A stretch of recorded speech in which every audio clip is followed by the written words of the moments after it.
happy to be back.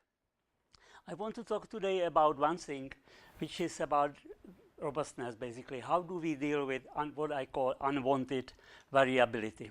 Oops. So when it comes to speech, I mean, speech is that somebody has some idea about a message in the head and produces the speech and goes into the receiving side, and hopefully the message gets in. The trick with the speech is that you are not getting only the message, but you are getting a lot of other information, namely information about all kinds of other things like environment, noise, language, health, and so on and so on. And depending on the application, of course, some of the information is wanted, some is unwanted. Just to simplify the whole thing, I try to put it traditionally in these three strings. One is the message itself, but then there is information which is introduced by the speaker, where comes my accent and so on, use of the words, but also my physiology of the speaking and so on, and then there is a channel. And channel introduces noise, and we have a machine, and machine may want to get, say in this case, message, if you are recognizing a speech. But of course, as I said, information which is wanted in one application may be unwanted in another application.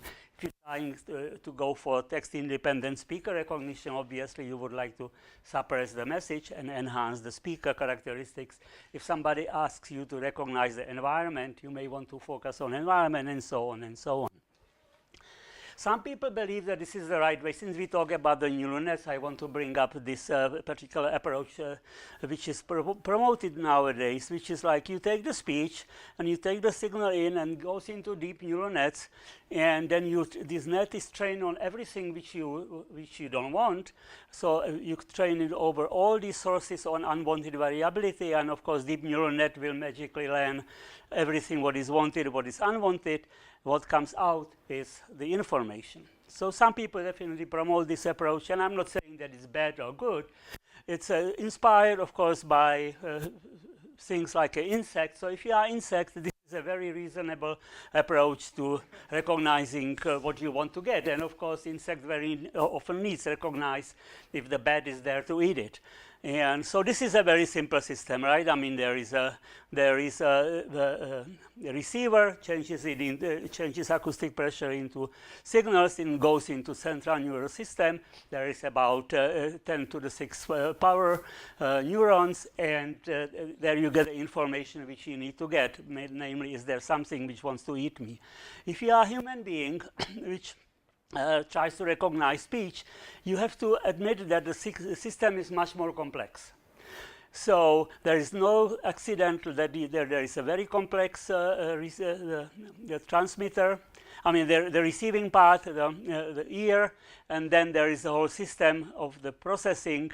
And so, of course, people rightly so suggest maybe it makes sense to go into the stages and recognize signal in the stages. And that really, indeed, it follows pretty much what's happening in a mammalian hearing system. You go and you start with the speed of firing, which is about of the order of kilohertz, and on the level of brain, the firing is 3 orders of magnitude less, or 2 orders of magnitude less. Then there is the ear. Of course, ear is a pretty sophisticated organ, and I won't be talking about it here, but we try to emulate it by the module which is called the feature extraction. So what we are using is not really the signal itself, but it's some sort of features called, we call it X because we don't know what it should be, and then it goes into this level of processing. So this is, to me, a much more reasonable approach to speech recognition. The other thing, which I don't know how much I will get into, but of course the system is much more complex than that. It's not only that firing rate goes from higher to lower, but also number of neurons goes from lower to higher. So pretty much the whole system looks like that information is not being lost. What is happening is that you are getting slower and slower information about more and more complex things. More and more description about input is available on the level of the cortex. So this is an interesting picture to remember. And as I said, if we get to the end of the talk, maybe I'll mention a little bit about it. So to me, a more reasonable approach is that you take a speech signal, it goes into processing, and then you try to suppress whatever you know how to suppress, how to handle, and then of course goes into this learned machine, which machine is learned from the training data, where training data cover what you don't know how to deal with. Basically, this is the stochastic approach, and then wanted information comes out. So since we are at ICSI, I cannot help mentioning this particular technique, which actually originated in this room with the man who is sitting over there. And the problem was the following. So you have a speech, and if it plays that, maybe we can even play it. Oh. Beat. There is a speech, and somebody screwed up the speech in such a way that the middle vowel E, which had a beautiful 3 formants, became entirely flat because there was an inverse filter which followed the envelope of E. So what happened is that E basically disappeared, turned into flat speech. But if you listen to it, you still hear E, right? Of course, it sounds like a filtered speech. And Jordi at the time was asking us which of the systems can do something like this, and we admitted that none of our wonderful techniques could do it, but we did a little bit of thinking with my friend Morgan and came up with a technique which is called Rasta, which was inspired actually by David Marr's approach to vision, to perception of brightness, and essentially what and this turned into the analysis technique into a technique which was quite invariant to these linear distortions. What it was doing was that it would take the speech and take every evolution of the spectral energy and put it through a filter, so you got another picture at every frequency band, and then it became cleaner. And filter, after some experimentation, we came with a filter which was passing components around 4 or 5 hertz, and it was about 10 hertz band pass. This is impulse response, frequency response. Eventually, I get friendlier with my friend Fred Jelinek, late friend Fred Jelinek, and he always told me, well, you know, you guys can come with whatever you want, but everything needs to be based on the data. So we thought maybe how can we design these Rasta filters using the data. Turned out that there was one easy technique, which is called linear discriminant analysis. If you have a lot of labeled speech, this is what you can use, and we came up with the filters like this. And interesting thing was that actually the filters which we came up with the data were very similar to the filters which we, after some laboring with Morgan, came up with to improve the performance of the recognizer. So here are these 4 filters, but you see pretty much they are all bandpass, passing stuff between 1 and 10 hertz. Another very interesting thing was that filters were pretty similar at all frequencies. So this is something which made me think, and I said, well, you know, how come that people always say filters are getting broader and broader towards the higher frequencies, auditory filters, but actually filters which are at the end we are using, they seem to be all the same. That came back again, what Dan was mentioning, is sometimes you carry these ideas around for a long time. And I was always thinking, how can we train not only the beginning, but train the larger system and get the filters like that. So since we are in this environment where we talk about the neural nets, here is the convolutive net, which actually does that. So convolutive net is such a net that you force the first layer of the net to be essentially the FIR filter, and you force all these filters to be the same. So the weights which are of the same color are forced to be the same. Then it goes to the rest of the system, and the whole system is trained as one.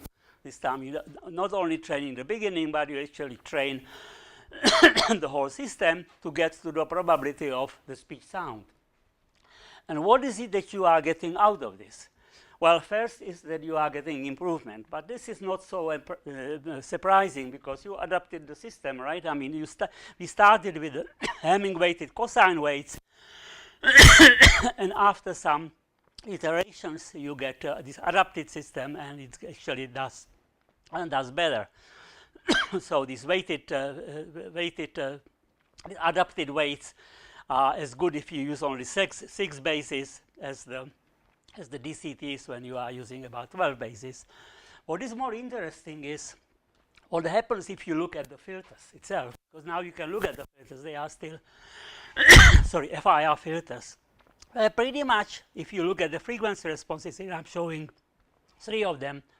Again, I mean, they are passing they are bandpass filters, pretty much a lot of them passing exactly the components which we are enhancing in the case of raster processing.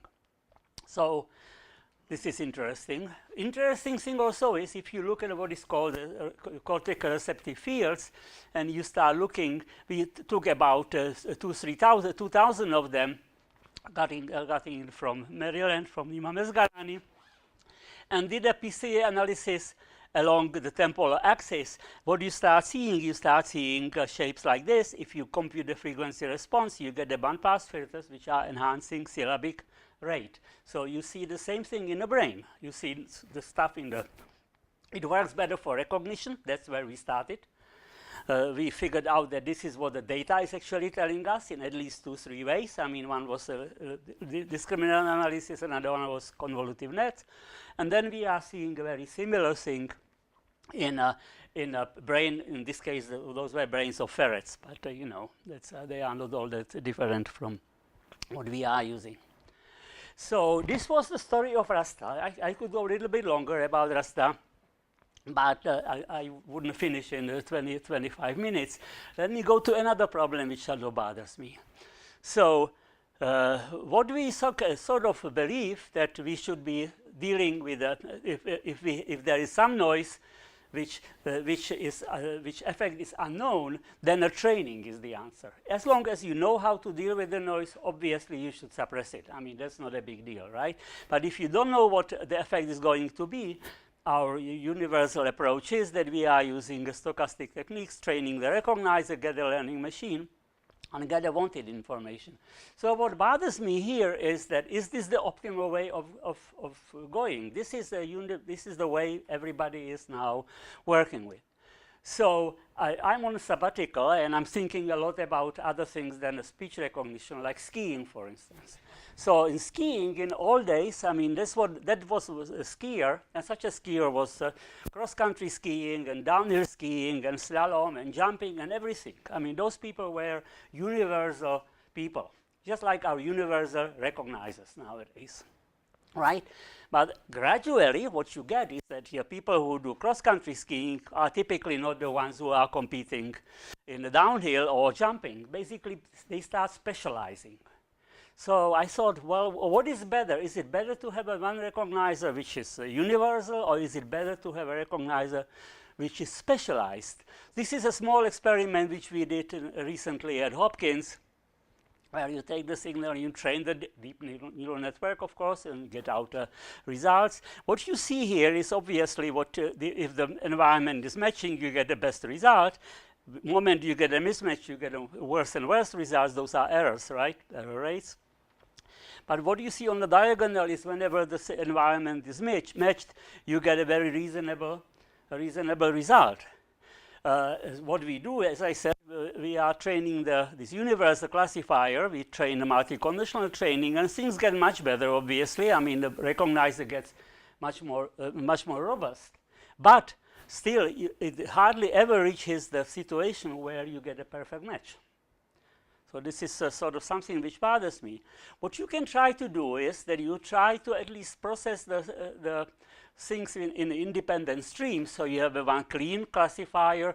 This is a Pullman's deep net, right? I mean, very deep net, double deep net. So these are the deep nets here, train each of them on one condition, and then there is another net which learns how to combine these things together.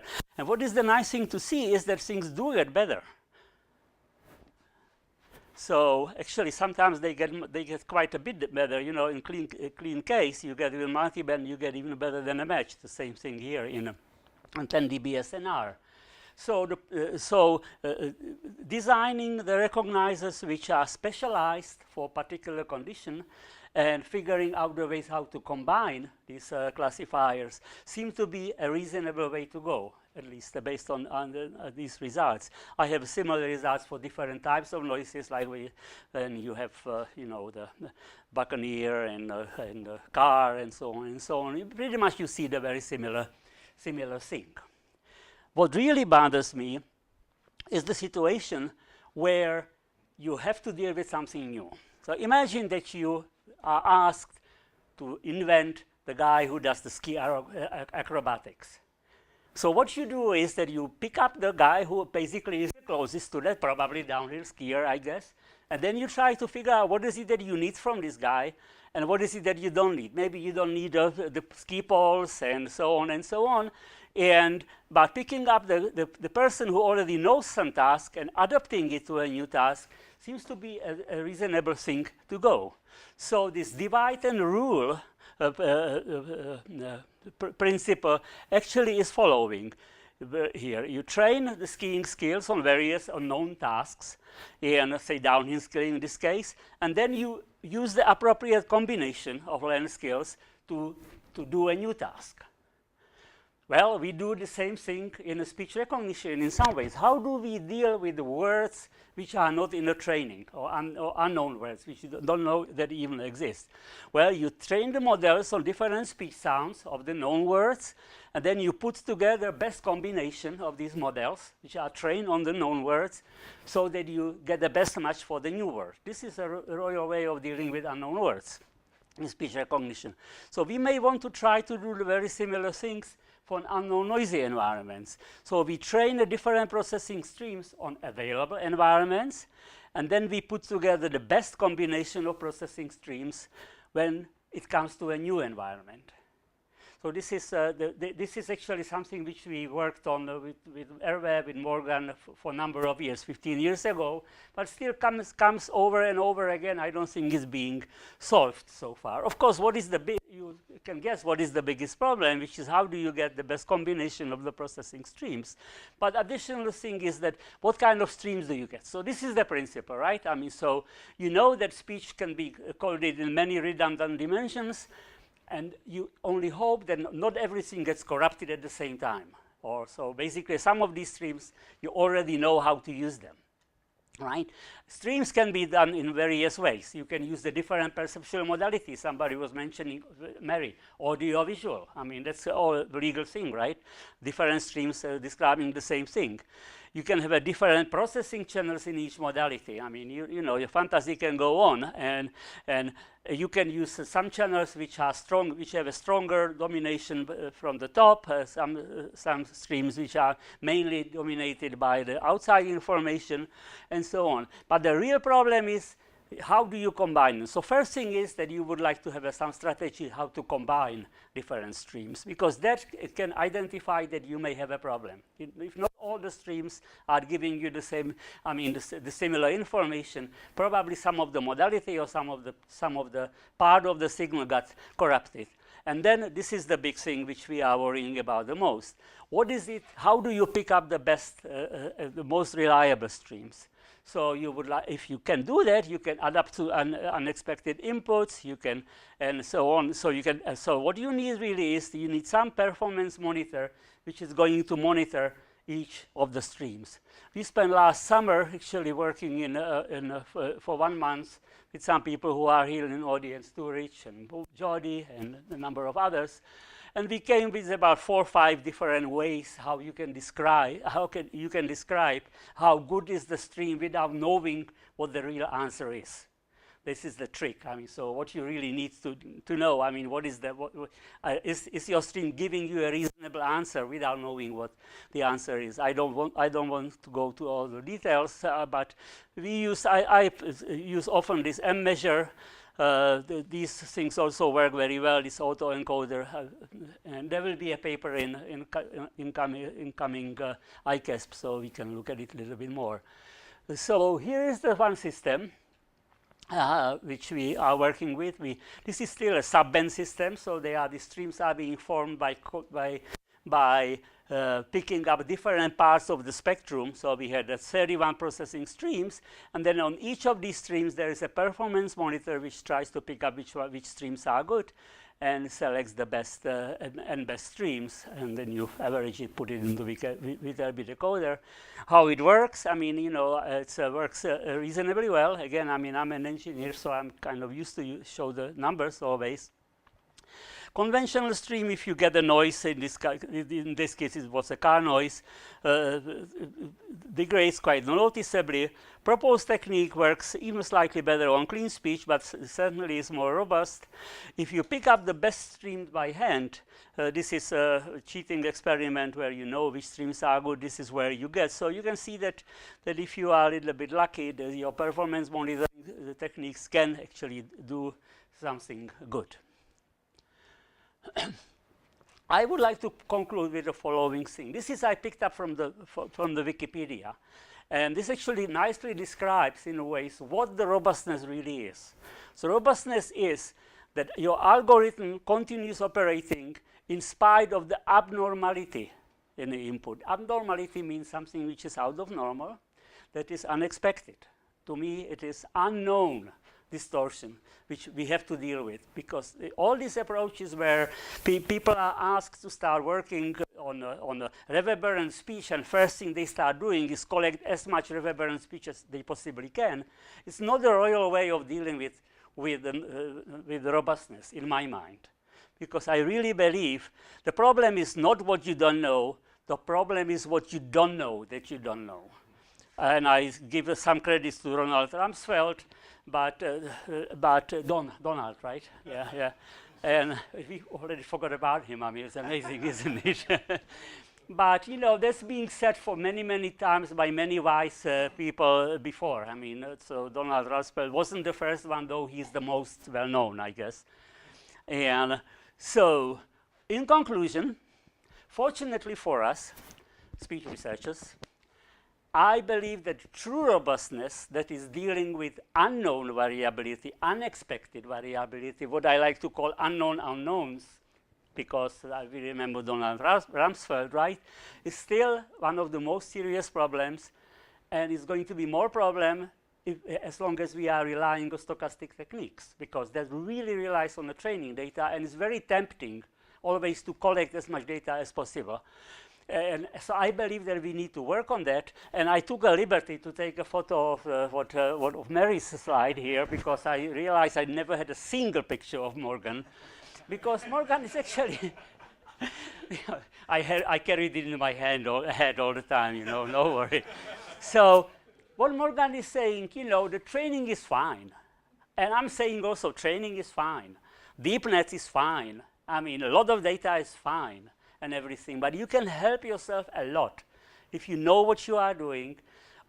So I wanted to say in this talk, I don't know how much it came across. If you know how to strip the unwanted variability, do it. I mean, Rasta was only one example, but we have many others. Very often, the thing is predictable, deterministic, get rid of it as quickly as possible. It's silly to keep it for later and carry it through all the processing and rely on your machine learning techniques to get rid of it. If you don't know what to do with the noise, well, but you know the noise, or this is a Google approach, right? Collect as much as possible, then just do it. I mean, it's fine. The only thing is that you may get very quickly tired of doing so, because, you know, you can't possibly collect all the possible noises. We know a lot about speech, but we don't know about what is not speech, because that can be just about anything. And what happens then at the end? You are dealing with unknown unknowns. This is a true robustness, and this is something which I worry about personally, how to work with it. One possible approach might be solving this goal is through this multi-stream processing. I don't know if this is the best thing. That's what we are working on. And this is where I am right now. And I think I have some time for questions.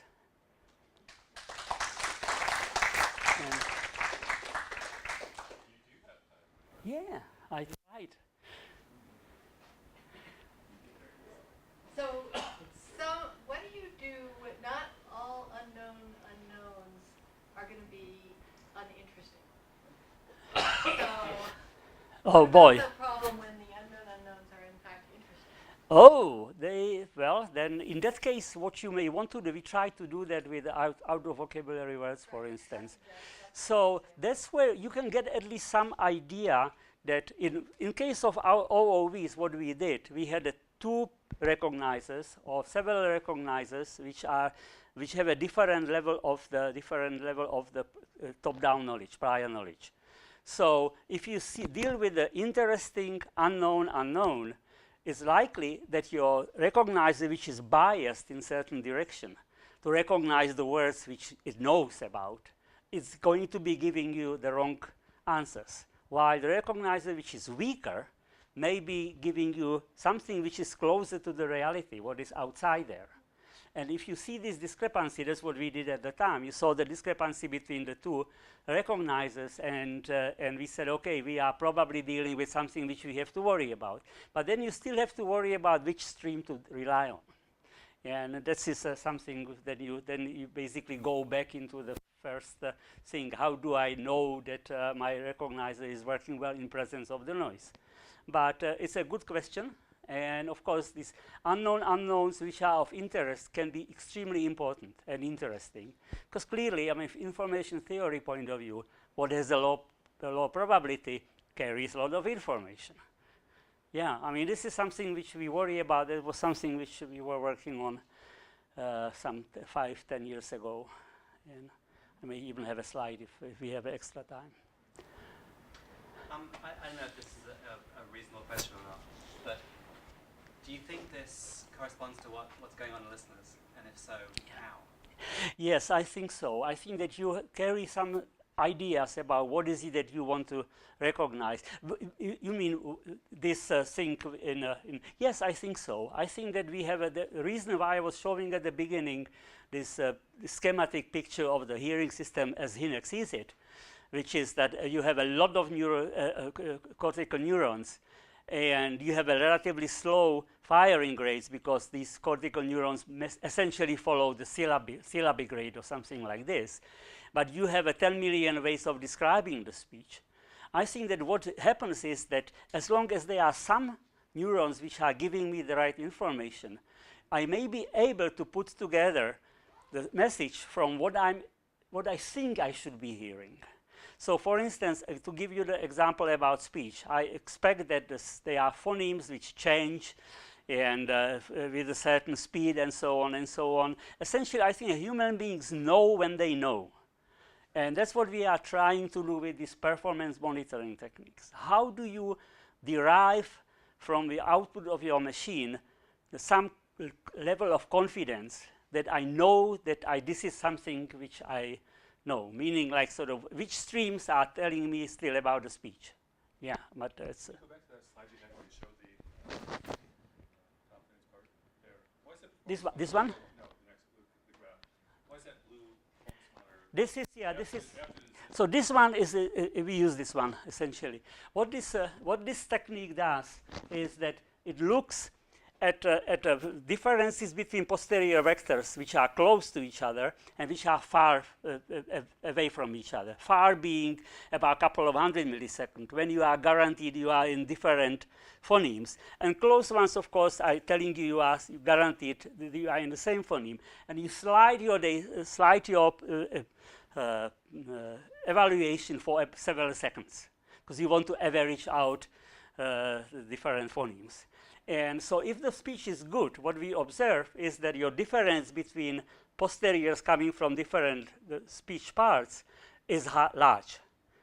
If you have a noise, it becomes more similar because noise is as long as noise is stationary in this case. Cross-entropy-like measure? It's like cross-entropy measure, yeah, exactly. We actually use that. We use the KL divergence between these vectors.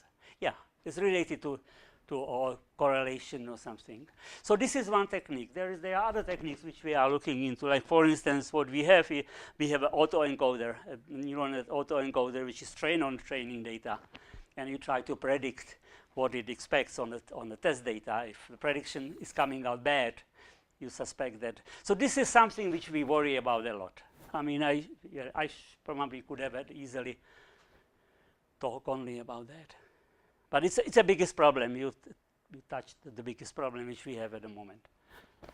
Is it fair to say that we should think of these performance monitoring approaches as all being fundamentally generative rather than discriminative? Yeah, well, Sort of saying at the moment, yes. learn what the data should look like. Yes, at the moment, yes. Or we either learn, or we actually sometimes even like expect what it should be, right? I mean, in case of entropy, you expect that your entropy should be low if the output, if the posterior vector is good.